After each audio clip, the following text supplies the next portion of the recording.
चंद्रपूर जिल्ह्यामध्ये मानव आणि वन्यजीव संघर्षात गेल्या 5 महिन्यात 22 जणांचे बळी गेलेले आहेत। या घटनांबाबत झी 24 तासनं सतत पाठपुरावा केल्यानंतर बैठकीचे सत्र आता सुरू झालेले आहे। या घटना रोखण्यासाठी आणि या संदर्भात आवश्यक ती पावलं उचलण्यासाठी माजी पालकमंत्री आमदार सुधीर मुनगंटीवार यांनी एक उच्चस्तरीय बैठक घेतली।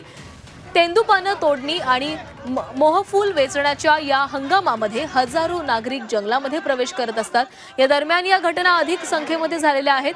बैठकीला जिल्ह्यातील वनाधिकाऱ्यांची आणि या क्षेत्रातील महसूल प्रशासन, पोलीस दलाच्या अधिकाऱ्यांची देखील उपस्थिती होती। शेतशिवाराला तार कुंपण घालणं, कुंपणासाठी मोफत बांबूंचा पुरवठा करणं यासह शेतकऱ्यांना आवश्यक लाकूड पुरवठा आणि तेंदूबाबत निश्चित धोरण करण्यासंदर्भात मुनगंटीवार आग्रही होते। हल्लाग्रस्त जखमीवर उत्तम उपचार व्हावे यासाठी त्याला खासगी रुग्णालयात दाखल करण्याबाबत निर्णय घेण्याचे निर्देशही यावेळी देण्यात आले।